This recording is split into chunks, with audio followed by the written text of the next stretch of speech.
What's going on, everyone? You're listening to the My Aggie Nation podcast. I'm Alex Miller with the Eagle, joined by Robert Cessna and Travis Brown. A&M football season's over. The Aggies finished. Hey, our battery's low. I know. Both of them got left off the thing. Okay. So we're just going to have to go with it. Our viewers like to know that. Yeah. Should I record this on my phone just in No, case? I mean, I have the other one charging. We can switch it out, but y'all got to remember to put the batteries back. Okay. All right. What? Just go. The camera's not centered on the desk. Okay. All right. In 3, 2, 1. What's going on, everyone? You're listening to the My Aggie Nation podcast. I'm Alex Miller with the Eagle, joined by Robert Cessna and Travis Brown of the Eagle. A&M football season wrapped up last Saturday. The Aggies got the big upset win over number 5 LSU. Guys, it was a long season for the Aggies. Let's grade A&M's performance. We were in here during the bye week. We graded the first half of the season, and then the second half of the season was when things kind of fell off. Cease, let's start with the offense. How would you grade A&M's offense this year? I think F's the lowest I can go. So with that in mind, it would be an F because, oh my gosh, they're ranked in the bottom like 91, and one of them on total offense, 101 or scoring and vice versa. It doesn't matter. I mean, I've said this before. Yeah, you'd like to give them an incomplete, but also you can't give somebody an incomplete when it's Jimbo Fisher's 5th year. So you hopefully you're 2 or 3 deep by now, and you can survive. Couldn't even get to 6 wins or 7 wins when you look at it. Just the offensive line, the wide receivers, the quarterback, 3 quarterbacks, whatever you look at, the tight ends, just got to give them an F. Yeah, there's hope in there. You would hope there's hope in there, but just an easy F. Travis? Yeah, I was going to say, I'm going to give him an F+. Because okay, you're nice. It was really bad throughout, but exactly what Cease just said there. With Connor Wegman coming back, with Evan Stewart, with some of what the running back showed at times, there's tools to build on there. I think the offense is trending up a little bit towards the end of the season, so I'll give them an F+ because it could have been worse. Yeah, I think I'll give them. I'll give them a little bit of benefit of the doubt at times. I'll give them a D-. Wow. I'll give them a D- because at the end of the day, what Wegman was able to do during that last stretch, even though they lost a couple of pivotal games, what he was able to do against Ole Miss, against LSU, was very impressive. When they had all their pieces together, like that last game against LSU, you saw what the offense was kind of maybe capable of actually doing if they would have had all those pieces throughout the season. But yeah, it was a pretty abysmal effort throughout the remainder of, especially the conference slate, where they just really did nothing. So I'll give them a D-, barely getting that diploma, D for diploma. So wow, I wish you were my college professors. I might have got a B in one course. All right. Defense, probably going to grade a little higher, I would think. Cease? Yeah, I'll give them a C+ because they did a lot of good things, but yet they just couldn't get over the hump to me to make those big plays in huge games until, when you look at the last game, they beat LSU, but nothing was on the line except pride in there. Run defense gets an F-. I mean, they took until LSU to get it going. Dwani Richardson, Antonio Johnson, they had some players, Jackson, even, at linebacker. They were bad at linebacker, but the guy that started every game, Russell, he actually was somewhat, at least consistent, but they just couldn't get it done enough. And I blame some of that on the offense, so that's why I give them a C+. Couldn't really go to a B because I feel B is something special. So I'll give them a C+. Travis, I'm gonna go with a D+. Wow. I know. Cool. that the main objective, the goal of defense is to keep points off the board. And at times, and for a good chunk of the season, they did that. They kept teams down, scoring down. But that being said, the run, like you said, the run defense was abysmal. I mean, there was times App State, you go back to that, where if they needed 3 yards, they could get 3 yards. If they went for it on fourth down a couple of times in short because they knew they could get it. And you look, coming into the LSU game, A&M actually had the number 1 pass defense in the country. But that was such a skewed stat because there were so many teams who didn't need to throw against them. I mean, go back to Auburn where they, up until like the last few plays of the first half, they only attempted 3 passes against them. And that's Auburn, who had a terrible defense. Offense. So, yeah, and here's the thing. If you're going to grade a defense high, it's partly, and it goes either way. You were talking about this. With offense or defense, they need to be complementary. And complementary in this situation for who A&M was, the defense needed to step up and make some more big plays, like what Damani Richardson did against Arkansas and what he did against LSU, returning that fumble recovery. I know holding a defense to the standard of you got to put points on the board for the offense is a pretty high bar, but they needed that this year, and so I'm gonna say a D plus for the defense. I'm going to give them a 79.4 because it's like you feel like you deserve a B in that situation, but you still get the C, right? So I think that A&M's pass defense certainly pretty good, but like Travis said, a little skewed at times because of teams not really throwing it because they knew they could take advantage of the run. And at the end of the day, the run defense was porous. It was porous the entire season for the most part. You go back all the way to the App State game where App State's getting that push on first down, making it manageable on third. And, a lot of inexperience on the defensive line. How many true freshmen did they start on that defensive line this year? I mean, it was kind of staggering how many guys they had up there getting significant snaps, and then linebacker just, very little depth. And, I think if Edgerrin Cooper would have been able to play a little more, it might have been better at times. But he was injured throughout that middle part of that conference stretch. So I'll give him a C plus. But think about it too. If that run defense is just a little bit better, right? They beat Alabama. Mm-hmm. They beat Auburn. They probably beat Ole Miss. They might beat Ole Miss because that was one of their best offensive performances, and they probably beat App State. I mean, think about how different this season is if that run defense is in the 80s or the 70s and not the 100s. I know that's nitpicking apart, but man, that defense was supposed to be so much better, and the season could have been so much better if they were just a little bit better.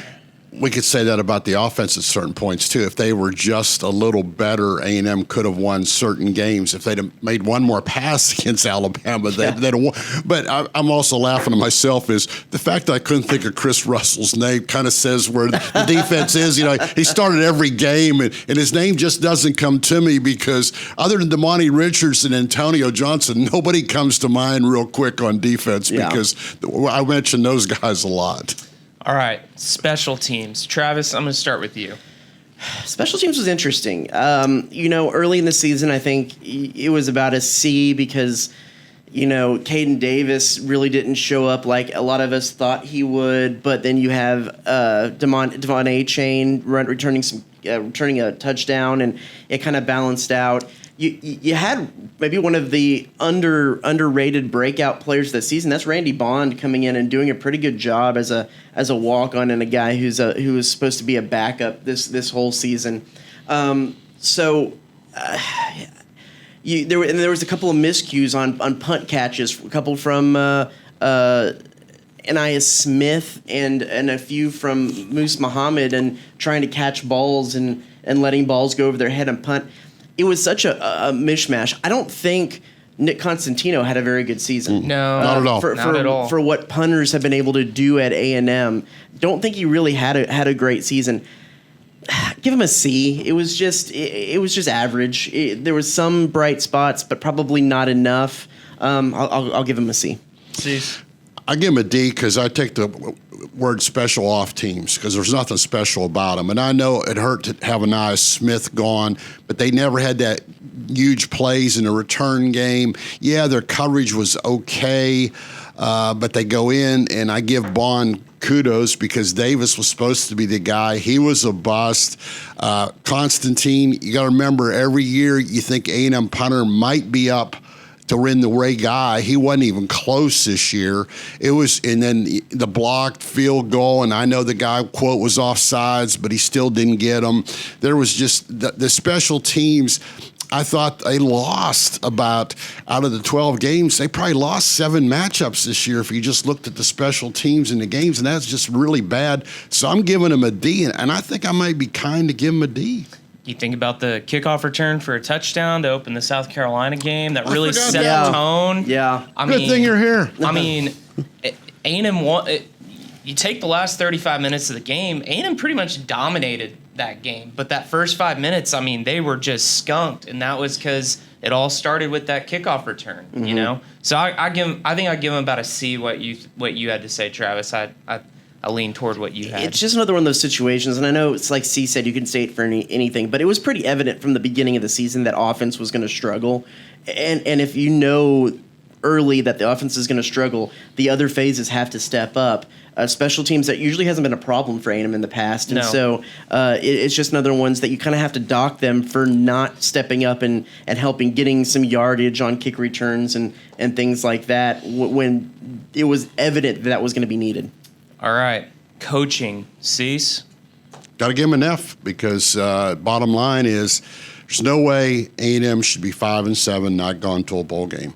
That's just unacceptable. I think Jimbo Fisher would give the staff an F if he was grading almost, because $9.5 million for him, or I guess it's up to 9.7 now, at 9.6. And it's just been a frustrating year for everybody, and not that you want to give anybody an F. Like if you're a teacher, you don't want to give your student an F, but it's the result of what we all had to endure. I mean, it was bad for everybody, whether you're a media, fan, or coach.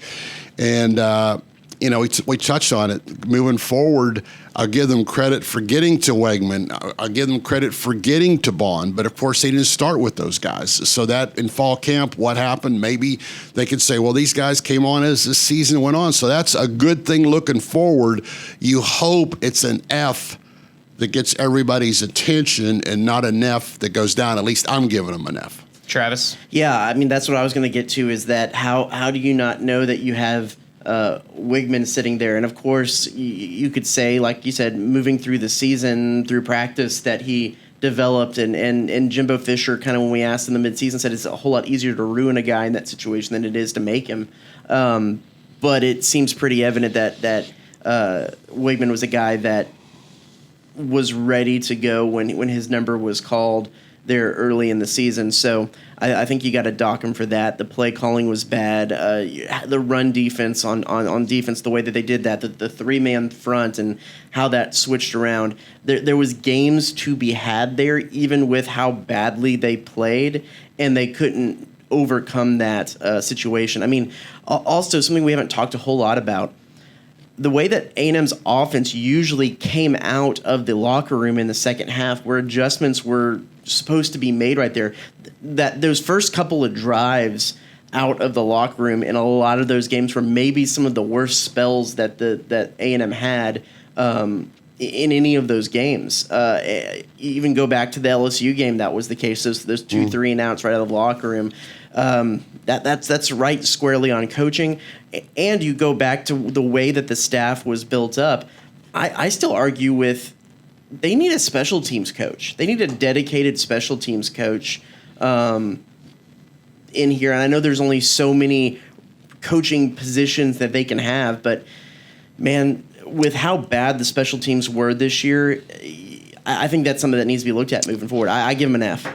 He actually started a lot of games poorly, too. We talked about the South Carolina. We talked about even Sam Houston State. We said, like, they're not killing them early. UMass, they started slow. What's funny is when you said that, I go, yeah, right. We never really talked about in the past, Jimbo's teams adjust at halftime. I go, well, they didn't start good. They didn't start the first half or the second half. They just were bad. They lost the lead against Ole Miss. They lost the lead against Florida. They let LSU tie the game, and it wasn't until the fumble recovery for touchdown that they were able to regain the lead, and that wasn't even a part of the offense. I mean, we were sitting at that LSU game, and in the third quarter, I was like, this is just a repeat of the Florida game. Yeah. Like it just really felt like that. I was like, they're gonna do a repeat of the Florida game. Yeah, so I thought. I was yeah, wrong. I think I agree with you guys. I got to give them an F. I mean, at the end of the day, it was a failure all around. Well, and I mean, it's evident by the fact of how many people, how much conversation is going calling for an overhaul of the coaching staff and a reevaluation of how maybe plays are called and stuff like that. That you got to change, and they've already made a change. Daryl Dickey's not returning as offensive coordinator. I guess we'll see. If there's any other changes that are going to be made once they hire a guy. He was never really the offensive coordinator. He was just a contributor, and I kind of feel bad for him that he's the first guy thrown underneath the bus, because we all know, and anybody close to football, Daryl Dickey's not the problem with the team, because I think he did what he was hired to do. He was here to study film and give suggestions and what have you, because what I had to laugh is obviously things went well, because when they redid his contract last year, he got a raise. So you don't give somebody a raise. Well, and it was interesting to see that we never really got to see actually much of Daryl Dickey's schemes and ideas, because he was an up-tempo, throw the ball around kind of coach when he was calling plays and when he was in charge of the offense. And for as much as he was involved with the scheming and the scripting of the offense, it didn't seem like his fingerprints were much on anything that they did in terms of what his past philosophies offensively have looked like. Yeah, because he came from Memphis, and a lot of people go, "Oh man, Memphis at that time was one of the hurry-up deals, whatever." But we'll see moving forward. All right, grade the season overall, Travis. I mean, it's an F. You first time Jimbo Fisher misses a bowl game straight up because of wins. First time A&M hasn't played a bowl game in 2 years in a row. I know last year was because of COVID and whatever situations in a really long time. These SEC schedules with how many non-conference games are built in right now, they're built in for teams to be bowl eligible. And to not get to 6 wins is I mean, not where any program wants to be in the SEC. It's a hard F. Not to mention, this was probably as wide open as the SEC West has been since A&M has been in the league. Right. Alabama was as vulnerable as they've been since 2012. Yeah. Cease, what do you give them? I got to go with a B, because they gave me an NIL money. No, just kidding. It's like didn't have to work for it. No, got to give them an F. We make a lot of jokes, and actually, I didn't realize Chase Lane I was listening to a local commercial that on the heels of he did a local commercial at a place where Wiedemeyer did a local commercial. I say, man, both those guys did not have good years. I mean, and sometimes now I'm looking at that NIL deal, and NIL's changed everything. You got to have NIL, but I'm thinking, wow, some of those guys, like the coaches, Jimbo needs to give some of his check back. Some of those players need to give their NIL money back, and I know it's what we're moving forward to. But nobody wins. Nobody wins any money, even the players. The NIL deal. Everybody, it's F the whole way around. Well, and that NIL deal is an interesting thing. That's the example that you give, because Chase Lane just entered the transfer portal or announced that he's going to. I thought about that too. And so, I mean, the point, and we always have to clarify, the point of NIL is not based anything on what happens on the field. It's just their ability to sell their name, image, and likeness. More power to them. And so you can't tie in incentives or performance on the field type of things, but yeah, it is a different landscape in college football with all of these things, and it makes you reevaluate kind of how you evaluate college football because of all of it. It's like we're sponsored too, right? So you gotta get our sponsors out, get our sponsor out there. You can't enter the transfer portal. I can't answer the but yeah, it's it's one of those years, and I don't, sometimes we just got to laugh because it's behind us. I guess that's a good thing. If Cease entered the transfer portal, he would definitely be a graduate transfer, right? That's debatable. He's probably got at least one COVID year. If you see my transcripts, I might not even make it as a graduate. Oh man. Okay. To wrap this whole thing up, what is the most important thing A&M football needs to do in the next month to get the ship turned around as 2023 comes? I have to name just one? You can name as many as you want because I think the list is probably long. Yeah. I mean, I think this is the low-hanging fruit, but I think the offense has to modernize, whether that is Jimbo Fisher does it himself or he brings in whoever the new offensive coordinator is going to be and hand over the reins to play calling because I just don't think with how the SEC is built right now that a ball control type offense where you are relying on your team to get themselves in situation to be in third and manageable multiple times on a drive and then convert on third down is something that's sustainable with how defenses are playing and with how much points the other teams usually can put on the board. So they've got to quote unquote modernize the offense and make it to where it can put up more than 24, 28 points on the board because normally that's not going to win games. That's probably the most important out of a lot of different problems. Cease, you wrote your A&M football column this week on A&M's future kind of depends on Jimbo's play call on his play caller. So what do you see as the most important thing? I see the number one thing, which I think already has played out, keep the core of your players. Because if they do that, we've already seen everyone they've lost. I think they'll be able to gain in the portal. I think they'll be able to gain better players than what they've lost if they need to fill those scholarships, depending on how many it comes in. So I think already we're seeing a plus in the fact is they're keeping their core. Because if they keep their core beat LSU 38-23, and even 31 of those points was by the offense. And as we mentioned, they came out slow. So they could have scored, the offense could have scored 35-40 against LSU, an old-fashioned offense. So if they keep the core, I like moving forward because I think Wegman, I think, the tight ends look good, younger tight ends look good. You look at how good Stewart is. The offensive line looked good in the last game, but we've learned you can't book a lot on one game because maybe LSU didn't show up. But Cease getting a long answer. I think number one, keep the core. Yeah, I would like to see a little bit more up-tempo offense, but I'm not an offensive coach. I do know I can definitely grade what I saw. I didn't like what I saw this year as a writer. Wasn't a good team to cover because you want to cover a winner. You do not want to cover a 5-7. So they've done number one, I think. They've kept the core together because I think a couple guys were already bolted if they're not. That's number one. And then I think else, and we can argue there might be a lot of number ones because you don't get to be 5-7 by making one or two mistakes.